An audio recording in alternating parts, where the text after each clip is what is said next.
E aí eu queria ouvir, porque disse que ele gravou um vídeo, vamos ouvir aí o Brigadeiro, que tá pleiteando, foi convidado, na verdade, né, ser pré-candidato, deu alguma declaração, eu não vi ainda a declaração, vamos ver. O pessoal do MBL tem muito carinho por mim, eu fico muito grato por isso. E aí eu falei, cara, olha, primeiro, o que aconteceu até hoje foi só uma sondagem, não teve nenhum convite oficial e tudo, e eu já deixei claro que não é a minha intenção. Aí o Renan pegou o microfone e falou, então, eu como fundador do partido, do movimento e do partido, e presidente da Nacional, eu estou formalizando oficialmente esse convite para você aqui, pá, não sei o quê. E aí, meu irmão, aí passou um monte de coisa na minha cabeça e eu quero externar para vocês exatamente em que momento eu estou, tá?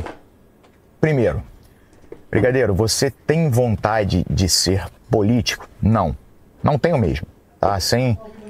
Lá no passado eu já tive vontade, já pensei, cara, ia ser muito legal eu ser um deputado federal ou um senador e poder descer o aço naqueles caras todo dia, pegar aquela tribuna lá e rebentar aqueles caras, arregaçar eles, vai ser muito maneiro.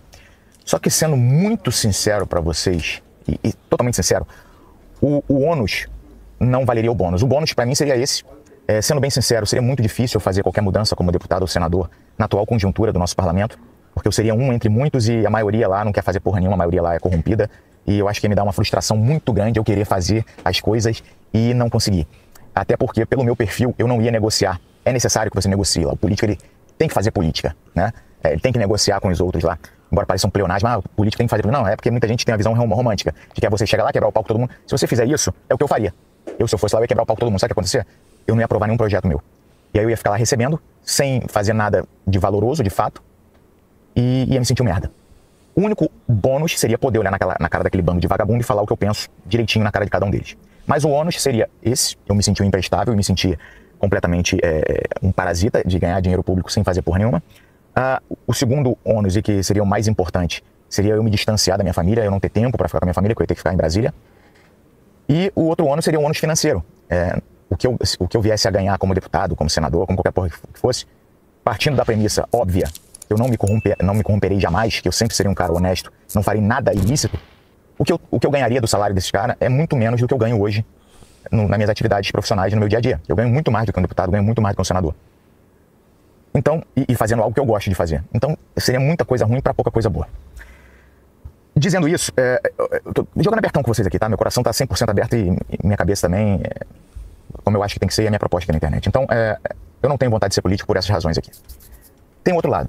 Se eu me candidatasse ao governo do estado, tem alguns bônus. Primeiro bônus pra mim... Pausa, eu vou fazer uma defesa dele aqui, porque o cara botou, que papinho, e o Kim faz diferença, imagina com mais pessoas, porque o Brigadeiro tá contando assim, ó, se eu fosse lá, eu falaria coisas na cara desses políticos, e eu perderia a paciência e tal.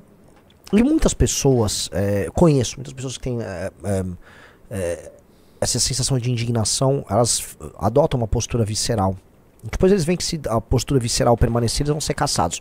O maior exemplo foi o Arthur. O Arthur foi eleito com essa premissa dele. Então o Arthur virou um fiscal que via todas as divididas e ele entrava na dividida para defender especialmente uma tese de austeridade fiscal, né? Seja no orçamento do estadual, seja no orçamento da própria Assembleia. O que a gente aprendeu com o tempo é que um trabalho mais construtivo como o do Kim, ou como o do Guto hoje, a gente dá um exemplo, ou eu posso botar também o trabalho do Ítalo, ele tende a ser mais efetivo. Só que são perfis muito diferentes. São perfis, se você for montar uma equipe de 15 deputados, você vai precisar ter 2 atiradores à la Arthur, entendeu? Você vai precisar ter pelo menos uns 6 construtores um pouquinho mais silenciosos, tá? Botar aí, e 7 mistos, como coloca o Kim é um misto, tá? O Beraldo, se estivesse lá, ele com certeza seria um construtor silencioso, para dar um exemplo. O Arthur seria um porradeiro. Você tem que ter um time que tem habilidades variadas para você ter funções específicas, um esquadrão. São entendeu? Complementares, então? Hã? São complementares. São completamente complementares. Um time são complementares. Então, quando você é eleito com um time, você vai ter funções diferentes. Então você vai ter que montar uma estratégia, tipo, sei lá, vamos supor que o Arthur e o Brigadeiro viram deputados, para dar um exemplo. Os dois vão arrumando a briga, geram o problema, aí vai um Beraldo conversar, não, ó, vem aqui, ó, beleza, você vai tirar o projeto de pauta, mas a gente vai fazer isso, tal, aí tá, entendeu? E enquanto isso, ó, você vai mandar esse projeto, na verdade, pra aquela comissão, quem tá cuidando é o Kim e o Matheus Batista, entendeu? São essas construções que a gente tem que ter. E, em geral, os partidos não se veem dessa maneira. A gente sabe que quando a gente puder atuar em equipe, ferrou. Então, eu vou... discordar do Brigadeiro no sentido de que uma pessoa com postura combativa de briga, não estando sozinha, ela adequada a uma estratégia de todo, faz sentido, tá? Voltando agora ele tá indo falar de governo, vamos lá. Mas você acha que é fácil, por exemplo, você tá lá andando todo dia no Congresso Nacional, você cruza com um delegado Caveira, você fala, ó que bacana. Não é assim, se você não tem estômago, você fica muito puto. Se você não tem estômago, você fica muito puto, é bem honesto, você tem que ligar um modo sangue de barata. Falar exatamente o que eu tenho vontade de falar para aqueles que concorreriam comigo, que eu já tenho em mente quem são. Ao vivo, na Globo. Ia ser um tesão fuderoso, ia ser muito gostoso mesmo. Ia ser uma das coisas, o maior tesão da minha vida. Isso seria um puta de um bônus. Segundo baita bônus, eu não seria eleito. Muito improvável, praticamente impossível eu ser eleito pro governo do estado. Por quê? Porque meu perfil, ele é combativo e ele não agrada principalmente a população mais idosa, e Santa Catarina tem muito idoso. Tem muita gente que ia olhar pra mim e falar, puta, esse cara é muito agressivo, não, ia ter meio que ojeriza. Isso seria um garantidor de que eu jamais me elegeria. E isso na atual conjuntura pra mim seria sensacional. O fato de eu poder me lançar e não me eleger ia ser do caralho.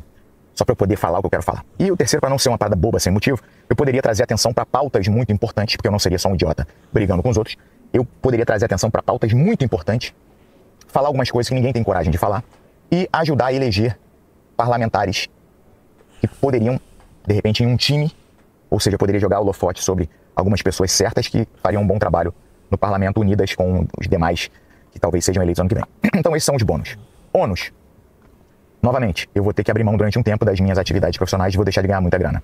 Outro ônus, vou colocar um alvo monstruoso nas minhas costas, mais uma vez, como eu fiz em 2018. Quem não conhece a história, inclusive em 2018 a gente teve uma reunião com a cúpula da PM aqui e falou que tinha informações seguras de que estavam planejando um atentado contra a gente, a sede do partido, e disponibilizaram inclusive escolta pra gente. Eu não quis escolta, mas todos os outros integrantes da executiva estadual andaram de escolta no segundo turno. Eu fui o único que andei sem escolta. Durante um bom período eu não andava junto com a minha família andava num carro, eu andava no outro, minha família ia pra um lado, eu ia pro outro, porque a política catarinense, ela tem muito bandido mesmo, bandidão, tá? Então, eu colocaria novamente, mais uma vez, um alvo enorme nas minhas costas. Outro ônus, logicamente, quem não me conhece, vocês não que estão aqui comigo direto e sabem a minha essência, mas quem não me conhece, os haters iam ter um prato cheio pra falar, aí ó, aí, brigadeiro aí ó, vagabundo, ó, quer ser político, tá vendo? Falou que não queria ser político, agora tá aí ó. Não, foi só receber um convitezinho que virou político. Aí, quer ser político, caralho, vagabundo, quer se corromper. Então, esses são os ônus. Em que posição que eu tô agora, galera? A primeira resposta que eu dei lá no Congresso do MBL, quando o Renan falou isso, eu falei, cara, minha resposta é a seguinte.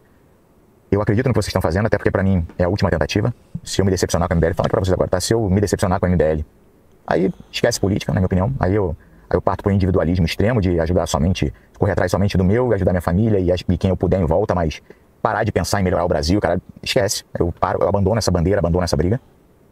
Então é uma última tentativa. Eu acho que o meu perfil, ele traz mais problema do que benefícios pro MBL, porque eu sou um prato cheio. Se tu entrar no meu Twitter ali, que é onde eu boto a quinta série pra fora, porra, um monte de transo muito, rebento. Tem rebento pra mulher, pra homem, pra traveco, pra porra toda. Tem eu falando que quero comer o Danilo Gentili, tem, porra, eu falando que quero comer o vinheteiro. Ele falou isso no congresso lá, ele falou, vocês têm certeza? Ele falou assim, eu tô falando que como muito mulheres, homens, travestis, apresentadores de televisão, políticos, você tem certeza? Eu falei, até animais, né? Daí ele, falei, cara, desculpa, o único grupo com qual você seria adequado seria o nosso, né? Você tá ao lado de Arthur Duval, meu querido. Isso definitivamente não é um problema. Isso não é sequer uma falha de caráter. Não é. Isso não é um problema. O problema é ser ladrão, desonesto, traidor e burro. Ladrão, desonesto, traidor e burro. Burro ele não é.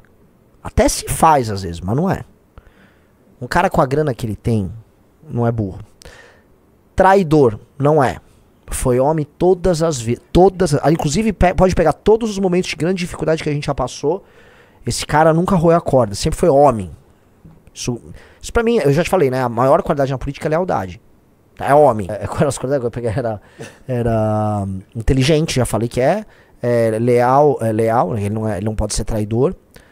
Desonesto, que é mentiroso. Não é. E ladrão ele não é. O lance é, ele quer se colocar numa posição de risco achando, vou perder a eleição. Essas são as pessoas que em geral se surpreendem e ganham as eleições, né? Que é quando o cara vai de peito aberto. O que eu falo assim, olha, o que eu gostaria de ter dele?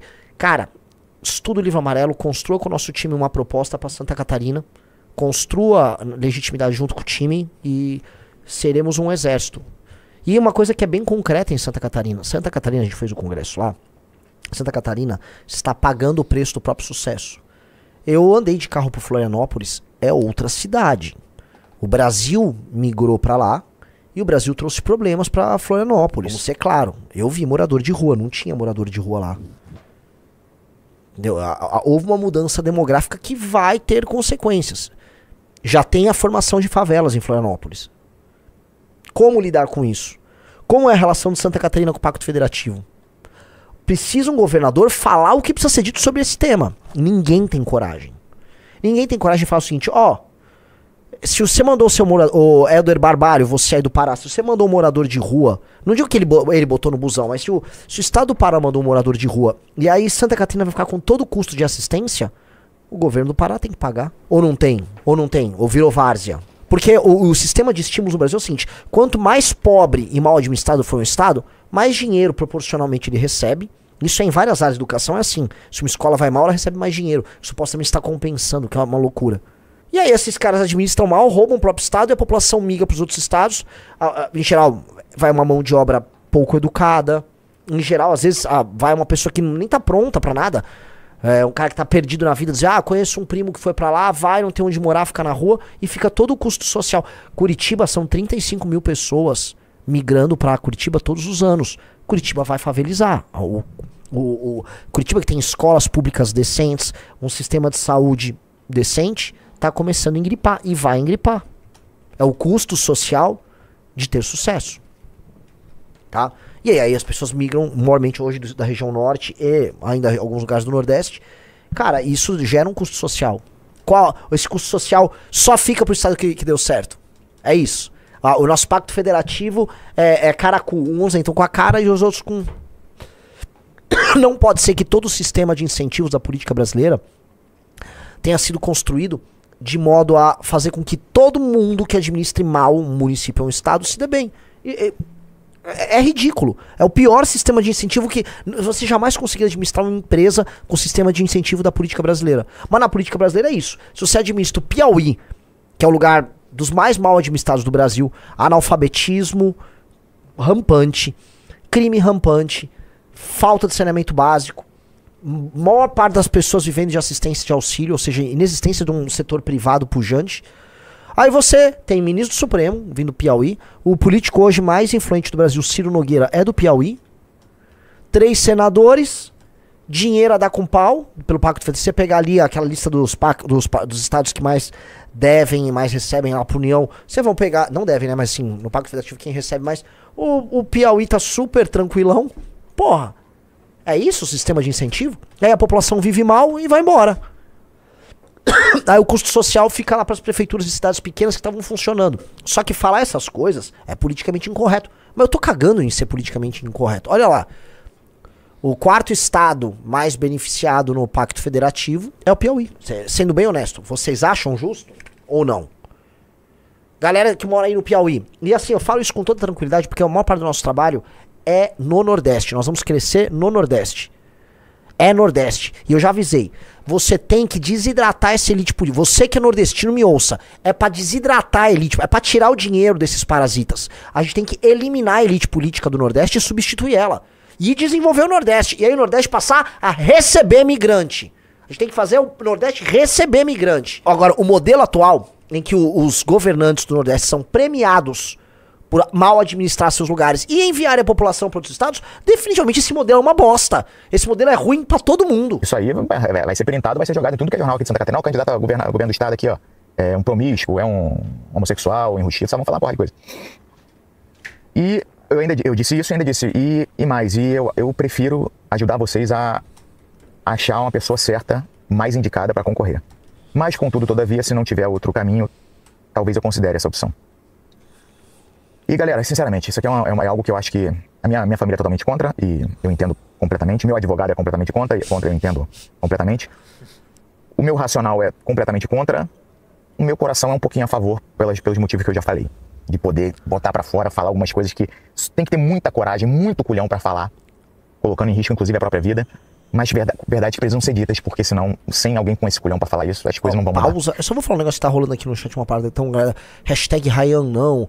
A Renan, não traga o Ryan. Deixa eu explicar uma coisa, cara. O Ryan, ele visitou, ele e o Júnior do Redcast, eles vieram visitar aqui o escritório nosso. E nós recebemos visitas todos os dias. O Júnior e o Ryan são sócios do Redcast. Nos recebem, nos tratam bem pra caramba. Vocês podem ter as discordâncias que vocês quiserem com o Ryan. Eles sempre nos receberam bem lá. Eu vou receber muito bem eles aqui.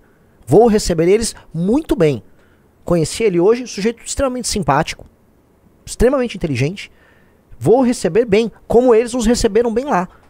Tá? Vocês estão aí assistindo? Tenham grandeza também. A gente vai ter que sentar e conversar com todo mundo. Parem com essas coisas. Ah, ele não vai, o Ryan não vai entrar primeiro, ele não é da política, ele não quer essa política, ele tem outras posições. Agora vou receber sim, vou trocar ideia sim. Que isso, galera? Então esse é um momento que eu me encontro, eu acho que é uma decisão que tem que ser amadurecida. Torço para que eles encontrem outro cara, mas é algo que eu não era 100% descartado, hoje acendeu uma fagulhinha dentro de mim, tá? Acenda a fagulhinha, brigadeiro. Essa primeira eleição é muito importante que a gente, mais do que se considera, Renan, o que vocês vão fazer pra passar a cláusula de barreira? Eu já falei, não vou vender a mãe pra passar a cláusula de barreira. E entre entregar para o eleitor o que é a marca missão, o que é a marca de combatividade da missão, ou entregar uma coisa convencional pra passar da cláusula de barreira, eu vou entregar a missão.